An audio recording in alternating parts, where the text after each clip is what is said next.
আল্লাহ পাক রব্বুল আলামিন এত এত নিয়ামত দেওয়ার পরে কোন বান্দা যখন গুনাহ করে আল্লাহ পাক রব্বুল আলামিন বলেন সে কেমন জানো উলাইকা কাল আনআমি বাল হুম আদাল এই গরু ছাগল তো তার চাইতেও ভালো আল্লাহ পাক রব্বুল আলামিন বলেন ওই বান্দাটা কুকুর শুয়োর জানোয়ার হায়াওয়ানের চাইতেও খারাপ বরং আমি আল্লাহ ডাক দিয়া বললাম উলাইকা কাল আনআম একটা কুকুর তো আল্লাহকে ভুলে না একটা গরু ছাগল হায়াওয়ান জানোয়ার তো আল্লাহকে ভুলে না কিন্তু তুমি মানুষ হওয়ার পরে তোমার জবানে আল্লাহর নাম নাই নামাজ নাই রোজা নাই যাকাত নাই তার মানে তুমি কুকুরের মতো শুয়োরের মতো হায়াওয়ানের মতো বরং না তার চাইতেও খারাপ এইজন্য সমাজের ভিতরে অসংখ্য মানুষ আছে আল্লাহ পাক রব্বুল আলামিনের সঙ্গে নাফরমানি করে আল্লাহ পাক যদি চাইতেন সমাজ ধ্বংস করতে পারতেন না দুনিয়াতে অসংখ্য নবীর উম্মতরা যারা আসছে একটা গুনাহ করার সঙ্গে সঙ্গে কপালে লিখে দিয়েছে গুনাহগার কিন্তু আপনার আমাকে আল্লাহ পাক এত মহব্বত করলেন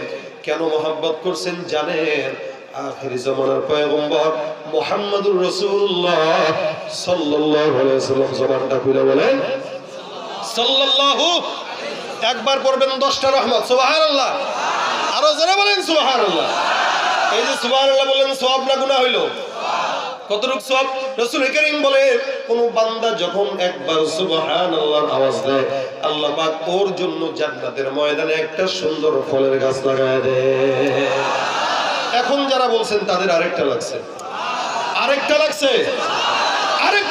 সুবহানাল্লাহ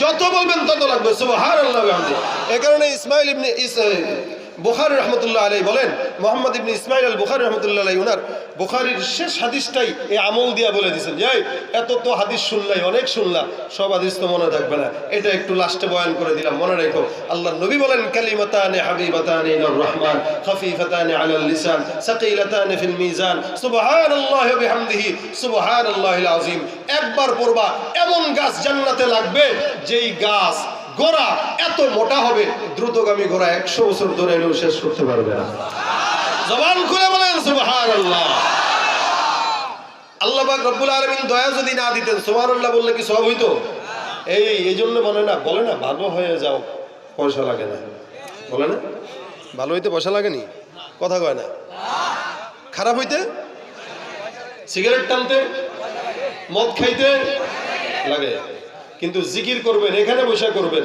সব লেখা শুরু হয়ে যাবে সুবহানাল্লাহ আরে সুবহানাল্লাহ বলার দরকার নাই আগামীকাল ফজরের নামাজ দরকার নাই খালি নিয়ত করেন যে ফজর পড়বো তো এখন থেকে সব লেখা শুরু হয়ে যাবে আলহামদুলিল্লাহ দেখছেন আমাদের প্রত্যেকটা জবানে আল্লাহ পাক সব লিখে রাখছে কিন্তু এরপর আমরা জবান দিয়ে গীবত গাই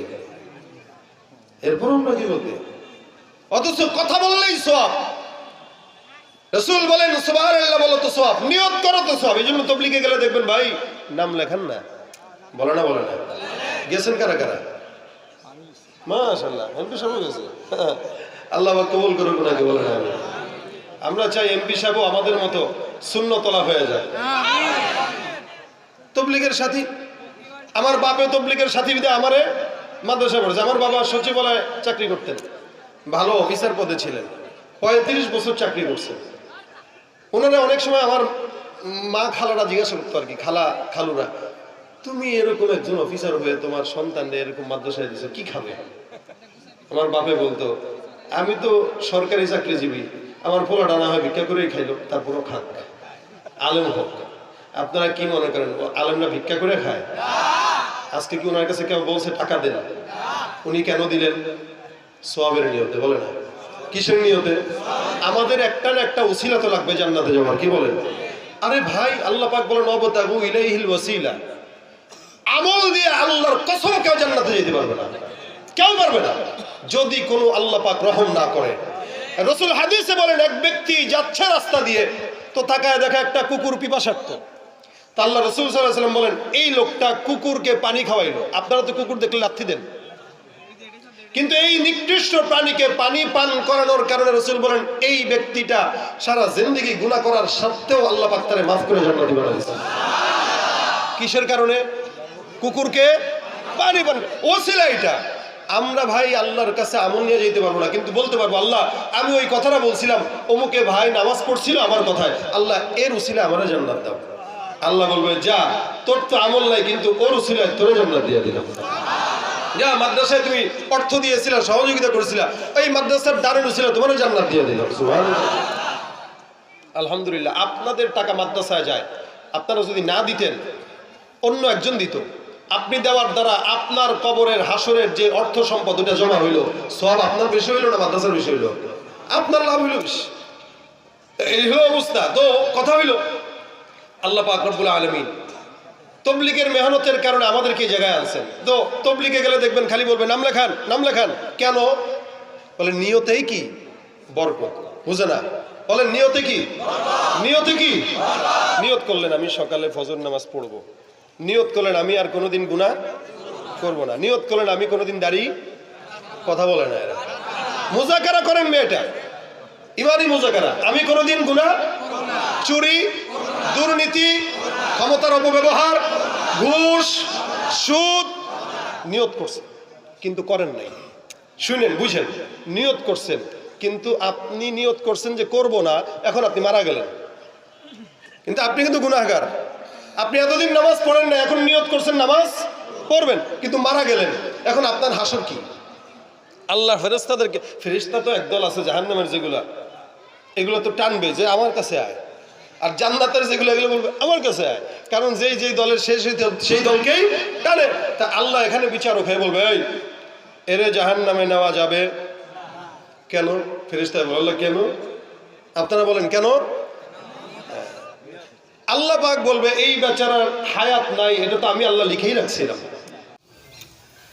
আলহামদুলিল্লাহ আলহামদুলিল্লাহ নাহমাদুহু ওয়া নুসাল্লি আলা রাসূলিহিল কারীম। আম্মা বা'দু ফাআউযু বিল্লাহি মিনাশ শাইতানির রাজীম। বিসমিল্লাহির রাহমানির রাহিম। قد أفلح من زكاها وقد خاب من دساها. صدق الله مولانا العظيم وصدق رسوله النبي الكريم. وقال النبي صلى الله عليه وسلم إياكم والمعصية فإن بالمعصية حل سخط الله عز وجل، أو كما قال النبي عليه الصلاة والسلام. وقال تعالى في شان حبيبه ومحبوبه مخبرا وآمرا: إن الله وملائكته يصلون على النبي يا أيها الذين آمنوا صلوا عليه وسلموا تسليما.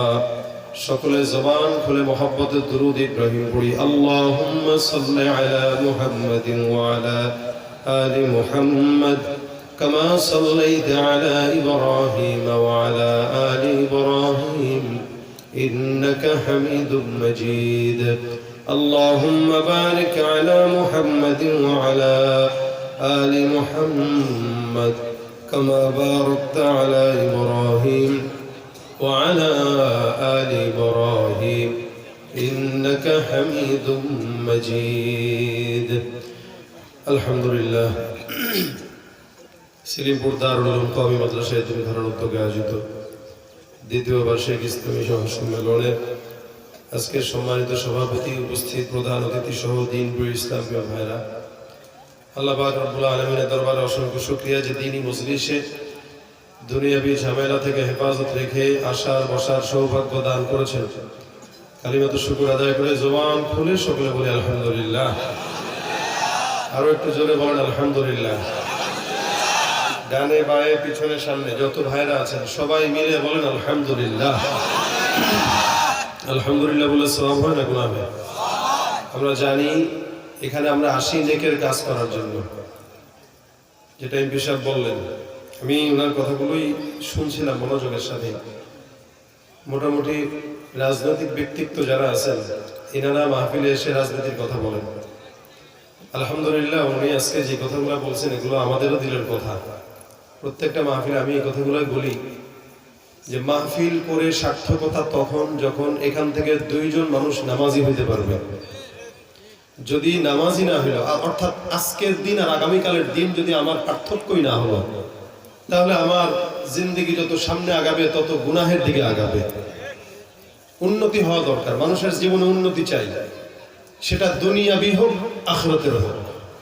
দুনিয়াবি দিক থেকে যেমন উন্নতি হয়, ঠিক আখিরাতের দিক থেকেও উন্নতি যদি না হয়, তাহলে দুনিয়ার উন্নতি নিয়ে জান্নাত পাওয়া সম্ভব নয়। আরেকটা বিষয় খুবই গুরুত্বপূর্ণ, উনি যেটা বলছেন এটা অনেক বড় একটা গুরুত্বপূর্ণ বিষয়, আমি প্রায় জায়গায় বলি। সেটা হচ্ছে কমিটিদের দোষের কারণে হয়। আজকে আমার জুমার মসজিদে একজন আসছে, এসে কান্না চোখে বলতেছে, হুজুর বিপদে পড়ে আপনার কাছে আসছি, জানুয়ারিতে একটা ডেট গুরুত্বপূর্ণ দরকার। কেন? কয়েকজনকে দাওয়াত দিয়েছিলাম, উনি এখন ফোনও রিসিভ করে না, কিছুই করে না, এখন শর্ত জুড়ে দিয়েছে তাদের হেলিকপ্টারে নেওয়া লাগবে। বুঝতে পারছেন? আমি বললাম আমি কি করবো? হুজুর আপনি একটু দয়া করেন। ভাই আমার মাসে প্রোগ্রাম করতে হয় 70 থেকে 80টা, মাসে দিন কয়টা? 30 দিন। এই শরীর অসুস্থ হোক সুস্থ হোক, কিছু মানুষের অসুস্থ হইতে নাই, যেমন ওনার অসুস্থ হওয়া হারাম। কেন? উনি অসুস্থ হওয়া মানে জনগণের ঝামেলায় পড়া, আমরা অসুস্থ হওয়া মানে কমিটি বিপদে পড়া। এই জন্য অনেক সময় কমিটিরা বলে হুজুর অসুস্থ হইলেও মাহফিলে এসে মরে, এরপরে মাহফিলে আসে, কারণ মানুষ মনে করবে আমি আপনাকে দাওয়াত দিইনি। আপনাদের বিশ্বাস রাখতে যে আমাদের অসুস্থ শরীর নিয়েও আসতে হয়। এখন এই বেচারা বলল যেমনি হোক আপনি আসেন। কেন ভাই? আমার তো সেদিন মাহফিল আছে 3টা, আমি কিভাবে যাব? তাও বহুত দূর, ভোলা, লালমোহন, মনপুরা, বহুত দূর। অবশেষে তারা বললাম দোষ আপনাদের, যেই টাকাটা হেলিকপ্টারে দিচ্ছেন ওই টাকাটা গরিবের পিছনে খরচ করেন, সওয়াব হবে। আমার এই বছরে মিনিমাম 10টার উপরে আসছে প্রোগ্রাম, খালি হুজুর হেলিকপ্টারে। হেলিকপ্টার না কেন? হেলিকপ্টারে কেন আমাকে নিতে হবে? দিনের কথা যদি শুনতে হয় এলাকার ইমামকে দিয়ে শোনা, কেন হেলিকপ্টারে নিতে হবে? ওই টাকা গরিবের পিছনে খরচ করেন। তা উত্তরবঙ্গের লোকরা, যাদেরকে ত্রাণ দেওয়া লাগে, বন্যা থাকে, এই সমস্ত লোক যদি হেলিকপ্টারে নিতে চায় তাহলে তো হয় না। এখন এই বেচারা শর্ত জুড়ে দিয়েছে, তা আমি তাদেরকে বললাম দোষ আপনাদের, আপনারা দিনের মজলিসটাকে সার্কাসের ময়দান বানায় দিয়েছেন। আগে এখানে মাহফিল হয়তো মানুষ চোখের পানি ফেলতো, আর এখন এই জায়গায় এসে লুঙ্গি উঠায় স্টেজে উঠে তারপরে নামে আর কোরআনের বিরুদ্ধাচরণ করে। এখানে সার্কাস দেখায়, 26 ইঞ্চি কে আছে তারা আনো, আসে না নাই? 26 ইঞ্চি ল্যাংড়া লুলা আলেমোনা মাদ্রাসার বারান্দার কাছেও যায় নাই। আপনি তার থেকে দিন কি শিখবেন বলেন? কি শিখতে চান আপনি দিন? এজন্য আমি বলি কমিটি যারা, এদের এখলাস দরকার। কমিটির এখলাস থাকলে ওই মাহফিল দিয়া জনগণের ফায়দা হবে। কমিটির এখলাসে খলত মলত কেন যে অমুক বক্তা আনবো 80,000 টাকা দিয়ে, মানুষ বেশি হবে, এখলাস তো এখানেই শেষ। তো ওই মাহফিলে মানুষের হেদায়েতটা হবে কি বলেন? কি হবে হেদায়েত? এজন্য আপনারা যারা আয়োজন করবেন, খালি এমন লোককে আনবো যারা নিলে হাজার হাজার মানুষ আসবে, তাহলে একটা মেয়ের আইন আওয়াজ করান, যারা বেশি মানুষ আসবে। কথা বুঝেন নাই? আনেন। আপনার যদি সার্কাসে ইচ্ছা থাকে তাহলে আপনি এটাই করেন, আর যদি দিন ইচ্ছা থাকে আল্লাহওয়ালা বুজুর্গদেরকে আনেন, যাদের কথায় নূর থাকবে। এই নূর নিয়ে মানুষ জান্নাত পর্যন্ত যেতে পারবে। কি রাজি আছেন ইনশাল্লাহ? কোন সার্কাসে, এটা সার্কাসের ময়দান না। এখানে ওইটা হিন্দি গান গাইলাম, এখানে ওইটা কে সিগারেট কেমনে খাইলো ওইটা দেখাইলাম, এটা এই মজলিস না। ওয়াল্লাহি এটা এই মজলিস না। এই মজলিসে রাসূল সাল্লাল্লাহু আলাইহি ওয়াসাল্লাম বয়ান করেছেন। এই মজলিসের সামনে সাহাবায়ে কেরামরা বসা ছিলেন, সাহাবারা বসা ছিলেন, সাহাবীদের সামনে তাবেঈরা বসা ছিলেন, তাবেঈরা বসা ছিলেন, তাবেঈদের সামনে তাবেঈরা বসা ছিলেন। এমন করতে করতে এখন আমরা বসি, আপনারা সামনে বসেন। এটা রাসূলের জামানা থেকে চলে আসছে। সুতরাং কেউ যদি আবার দিনটাকে বন্ধ করার জন্য এটাও বলে যে ওয়াজ মাহফিল থাকা যাবে না, আমরা তাদেরকে বলবো এই দেশে ওয়াজ মাহফিল চলবে, কোনো গান চলবে না। এটাও মনে রাখতে হবে। তবে ওয়াজ মাহফিল চলার মতো এখানে সার্কাস বানানো যাবে। আচ্ছা বলেন, যারা বিরোধিতা করে পারছে বিরোধিতা করে মাহফিল বন্ধ করতে? আপনারা যত বিরোধিতা করবেন তত মাহফিল বাড়তেছে, তত বাড়তেছে। মাদ্রাসার বিরোধিতা যত করবেন মাদ্রাসা তত বাড়তেছে। মসজিদের বিরোধিতা যত করেন মসজিদ তত।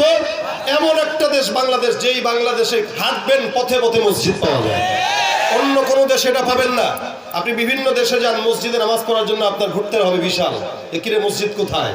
বাংলাদেশে হাঁটা লাগে না, এখান থেকে পা ফেলবেন 10 পা কদম বাইরে গেলে দেখবেন একটা মসজিদ আছে না নাই? এটা কেন? এদেশের মানুষের ইসলাম প্রিয়তার জন্য আল্লাহ পাক বাংলাদেশকে এত পছন্দ করেছেন, যার কারণে মহামারী, করোনা, কোন সাইক্লোন, আলহামদুলিল্লাহ আল্লাহ পাক বাংলাদেশের মানুষদেরকে ক্ষতি করান না। আলহামদুলিল্লাহ, এটা মানুষের ঈমান, এটা মানুষের কোরআনের প্রেমের কারণে, রাত জেগে জেগে এই মাদ্রাসার ছাত্রদের তাহাজ্জুদ গুজারের কারণে। এটা আমাদের, আমরা যে ঝড় কি বলি, আমরা অনেক সময় বলি যে আমরা এটাকে মোকাবেলা করেছি, না, মোকাবেলা করার সামর্থ্য আমাদের নাই। আল্লাহ পাক নিজে তার রহমত দিয়ে আমাদেরকে এখান থেকে উদ্ধার করেছেন। এজন্য এটা যেহেতু একটা মজলিস, দ্বীনের মজলিস, এই দ্বীনের মজলিসটাকে দ্বীন হিসেবে রাখবেন। এখানে যতগুলো কথা, আমি সংক্ষেপে অল্প কথা বলবো, এখান থেকে আরেক জায়গায় যেতে হবে। এই জন্য আমি আগেই বলে দিচ্ছি, আমি আধা ঘন্টা 40 মিনিটের বেশি কথা বলতে পারবো না। আলহামদুলিল্লাহ এমপি সাহেব আসছেন, আসাতে আমার সুযোগ হয়েছে, উনি আমার সময় থেকে কিছু কথা বলছেন, ওনার কথাগুলোও গুরুত্বপূর্ণ ছিল। তা আমি আপনাদেরকে 10টা পর্যন্ত সময় যতটুকু শোনাবো, এতটুকু মানার নিয়তে দিলের ভিতরে তারপরে শুনবেন। রাজি আছেন ইনশাআল্লাহ? এতটুকু বিশ্বাস ইনশাআল্লাহ আপনাদের এমপি সাহেবও রাখতে পারে, আপনারাও রাখতে পারেন। অন্তত আমাদের কাছ থেকে কোনো হিন্দি গানের নকল গান পাবেন না, আমাদের কাছ থেকে কোনো সার্কাস পাবেন না, কে সিগারেট কেমনে খাইলো, কে কেমনে কি করলো, এগুলো আলহামদুলিল্লাহ পাবেন না। বিশ্বাস আছে তো? আছে ইনশাআল্লাহ? তাহলে যতটুকু বলবো এতটুকু মনে নিয়তে শুনবেন, দিলের নিয়ত দিয়ে, দিলের কান দিয়ে শুনবেন। বিশেষ করে যুবকেরা, আমি সব জায়গায় দেখি যুবকরা বেশি, আমরাও যুবক, আপনারাও যুবক। আজকে সমাজ চলতেছে এই যুবকদের কাজের কারণে। দেখেন না, সমাজে যত যত নেতৃস্থানীয় লোক অধিকাংশই যুবক। কেন? যুবক পরিবর্তন তো সমাজ পরিবর্তন। এই কারণে যুবকদেরকে ওয়াজ করি বেশি। যুবকরা মাহফিলে আসলেই হবে না। আমি অনেক সময় দেখি যেই যুবকেরা মাহফিলে আসে এরা আবার গানের কনসার্টও করে। আরে এক এলাকায় গেলাম মাহফিলে, ওখানে মাহফিলের পরে মারামারি, 2 গ্রুপ। কিরে ভাই মারামারি কেন? কজন মাহফিলের অর্ধেক টাকা দিয়ে অর্ধেক যুবক সকালবেলা ডাল খেতে গেছে। কি খেতে গেছে? এখন আপনারা বুঝতেছেন না এটা কি? দেখেন অবস্থা। তাহলে এই যুবকদের মাহফিল করার উদ্দেশ্যটা কি বলেন? কোনো ফায়দা আছে? কথা বুঝেন, ফায়দা আছে? নেই। এই কারণে যুবক ভালো তো সমাজ ভালো। আমি যুবকদেরকে সবসময় বলি, ভাই রাসূল সাল্লাল্লাহু আলাইহি ওয়াসাল্লাম কিয়ামতের আলামত হিসেবে এই কথা বলেছেন, শেষ জামানায় অল্প বয়সে মানুষদের মরণ হবে। বর্তমানে দেখেন 70-80 বছরের মানুষ হাসপাতালে ভর্তি আছে, মরে না। আল্লাহর কাছে বলে, আল্লাহ মরণ দাও। আল্লাহর কাছে চাইয়াও মরণ পায় না। কিন্তু যুবকরা 18 বছর 20 বছর রাস্তায় অ্যাক্সিডেন্টে মরে না, মরে না, হুট করে মারা গেছে, হয় না, হয় না? কিয়ামতের আলামত। এখন আপনি যদি মনে করেন 40 বছর বয়সে নামাজ ধরবো, 40 বছর বাঁচবেন, কোনো গ্যারান্টি আছে? আমি ঢাকায় যেতে পারবো কিনা গ্যারান্টি তো নাই। কোত্থেকে আপনি গ্যারান্টি পান? এই কারণে যুবকেরা কোনো মাদক দ্রব্য, সন্ত্রাসী, চোরাচালানি, এই সমস্ত কোনো খারাপ কাজে যুবকেরা থাকবে না। রাজি আছেন ইনশাআল্লাহ? বেশি দরকার নাই, বেশি দরকার নাই। 10-15 জন যুবক একসঙ্গে হয়ে যায়, যে আমরা প্রশাসনের সহযোগিতায়, চেয়ারম্যানের সহযোগিতায়, এমপি মন্ত্রীর সহযোগিতায় এলাকায় দ্বীনের কাজ করব। অর্থাৎ এই এলাকায় কোনো চাঁদাবাজি চলবে না, কোনো সন্ত্রাসী চলবে না, কোনো মাদক চলবে না, কোনো দুর্নীতি চলবে না, কোনো ঘুষ সুদ চলতে পারবে না। 10-15 জন যুবক এক হয়ে যান, এলাকা শান্তির এলাকা হতে 1 মাস লাগবে, বেশি লাগবে না। সব দায়িত্ব খালি এমপির, সব দায়িত্ব খালি প্রশাসনের, সব দায়িত্ব চেয়ারম্যানের না। আপনার আমার দায়িত্ব, কারণ আমি আপনি এদেশের নাগরিক। আমি আপনি এদেশের কি নাগরিক হিসাবে এই দেশ সুন্দর হয় এমন কিছু করার জন্য আমারও দায়িত্ব আছে। দেশ যেন বিপথে না যায় এটার দায়িত্ব আমারও আছে। আজকে ওনার সামনে বলতেছি এটা। আপনারা যদি, উনি যেহেতু নামাজের দাওয়াত দিচ্ছেন, আপনারা যদি বলেন হ্যাঁ এমপি সাহেব, চেয়ারম্যান সাহেব, আপনারা যারা আছেন চলেন আমরা সবাই একসঙ্গে মসজিদে জামাতের সঙ্গে নামাজ আদায় করব। একজন এমপির পিছনে আরো 100 জন মানুষ নামাজে মসজিদে ঢুকবে, একজন চেয়ারম্যানের পিছনে 50 জন ঢুকবে, ঠিক না? তাহলে এলাকা কি শান্তি থাকবে না অশান্তি থাকবে? জোরে বলেন, জোরে বলেন। নামাজ চান না, চান না? চান না, চান না? দাবি করেন আমরা সবাই, কি বলেন তো? জোরে বলেন। কেউ মুসলমান দাবি করলো কিন্তু নামাজ নাই, রাসূল বলেন লা, যার নামাজ নাই তার ঈমানও নাই, যার নামাজ নাই তার ঈমান নাই। ঈমান আর কুফরের ভিতরে পার্থক্য কি? জোরে বলেন, জোরে বলেন। ঈমান আর কুফরের ভিতরে পার্থক্য কি? বলো, যার নামাজ নাই তার কি নাই? তুমি রমজান এলে রাখো না রোজা, দিনকে করো আঘাত, পয়সা করির নেই তো অভাব, দাও না তো যাকাত। আছে না নাই? রমজান এলে রাখো না রোজা, দিনকে করো আঘাত, পয়সা করির নেই তো অভাব, দাও না তো যাকাত। তুমি ইমানদারির বড়াই করো, নেই তোমার ঈমান, ইমানদারির বড়াই করো, নেই তোমার ঈমান। তুমি কেমন মুসলমান, তুমি কেমন মুসলমান, তুমি কেমন মুসলমান? নামাজের সাথে নাই পরিচয়, মানো না কোরআন, নামাজের সাথে নাই পরিচয়, মানো না কোরআন। তুমি কেমন মুসলমান? নবীর উম্মত দাবি করো, সুন্নাহ মানো না, নবীর অপমানে তোমার হৃদয় কাঁদে না। তুমি নবীর উম্মত দাবি করো, সুন্নাহ মানো না, নবীর অপমানে তোমার হৃদয় কাঁদে না। তুমি বিজাতীয় সংস্কৃতিতে শোভেছ পরাণ, বিজাতীয় সংস্কৃতিতে শোভেছ পরাণ। তুমি কেমন মুসলমান, তুমি কেমন মুসলমান? নামাজের সাথে নাই পরিচয়, মানো না কোরআন। তুমি কেমন মুসলমান? ঠিক না?